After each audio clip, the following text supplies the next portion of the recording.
Hey guys, so I wanted to do a video for Autistic Speaking Day, and I'm going to do that while pacing around my apartment, because what better way to give you a clear picture of my autistic self. So, first thing I want to talk about is diagnosis. It was February of this year that I was finally diagnosed at age 26. I am pushing 27 at this point, and I was just diagnosed less than a year ago.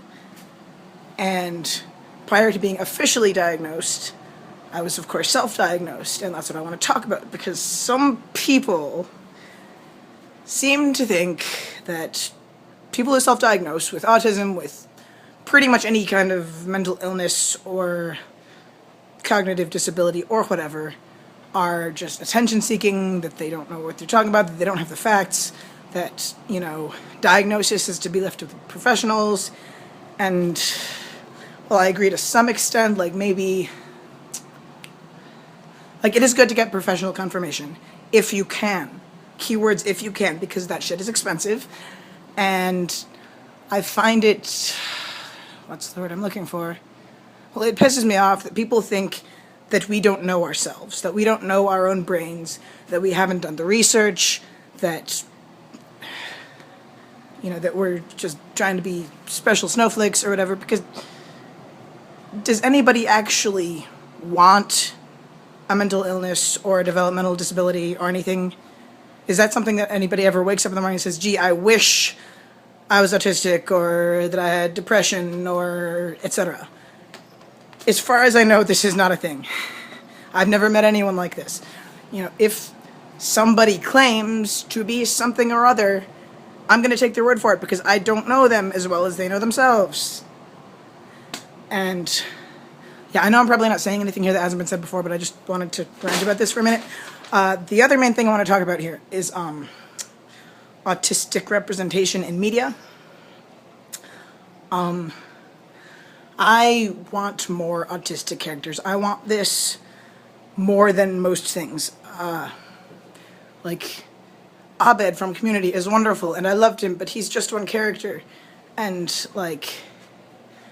okay, if you are a writer of fiction, and you want to create a character who has autistic traits, just go ahead and say the word. Say the actual word. Confirm that they are in fact autistic, and just let us have this, because there are so many things that I see where autistic characters either are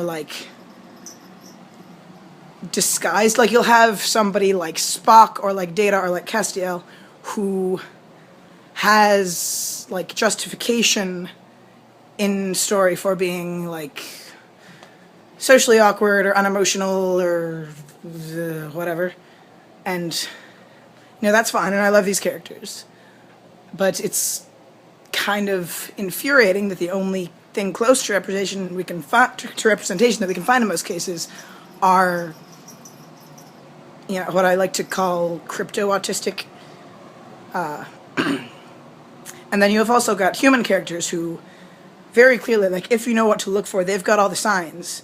On Bones, you've got two characters. You've got Brennan and you've got Zach, but neither of them, at least as far as I know, mind you, I haven't watched the show all the way through. I think I left off at season 4 or 5. Neither of them is actually stated to be autistic, and that bothers me, because it would be so easy for them to do it. I'm not saying you have to do a special episode, just fucking say the word. Once. Just once. That's all I ask. That's one thing I like about Community, because in the first fucking episode, Abed is explicitly stated to have Asperger's, and while it does bother me slightly that it's not Abed himself saying it, that it's Jeff saying you have Asperger's, it's still better than what we usually get. And, yeah, and I want to talk about Scrubs for a minute, because of course I'm going to talk about Scrubs. Whose blog did you think you were on? They did an episode dealing with autism in, I think, season 5, maybe 4, I forget, but it's this one where, Dr. Cox's friend's son, who's a toddler, Dr. Cox picks up on the fact that he's autistic, and he has to have this conversation with his friend about, what do we do now? And, and I really liked the way they handled it, because, they were very mature and very sensitive about it, I feel. Like, if you disagree, tell me why and we can discuss it, but I feel like they handled it well. They didn't do the whole thing of like, oh, it's a big scary disease epidemic thingy, your child is doomed kind of thing. They didn't do that. So yeah, and I love that episode. But, okay, one interesting moment in that episode was that Dr. Cox is talking about this kid, and he says, if he were an adult, he'd be, well, me. And that's never really brought up again, that, you know, Dr. Cox could very well be neurodivergent in some way, and also JD. You probably know this if you've been following my blog for any length of time, but, like, okay, I don't have as much justification for him as I have for some characters that I had canon as autistic, but I just get that vibe off him, you know, and it's little things like, you know, occasionally he'll, like, go like this, he'll like do thing where like his resting face is kind of blank and like his mouth is half open, which is just like one of those little signs that like most people don't even know to look for, but it's a thing. And I wish that this could have been addressed. Like, probably nobody else saw it and that's why it wasn't, you know. But, you know, I see it and I would like to see it talked about. And I will probably write fic about this at some point, but yeah, like, it's similar to how, you know, everyone, even like the writers and actors, were aware, you know, by the end that JD was mostly gay. Like, I just made a text post about that, but nobody really fucking took the time to confirm it. Like, they still had him in relationships with women and all that stuff, and that bothers me too.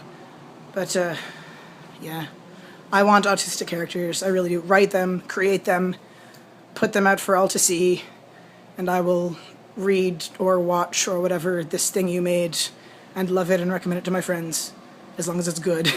But yes, do that, please, world, do that. Okay, I guess that's all for now. Bye-bye.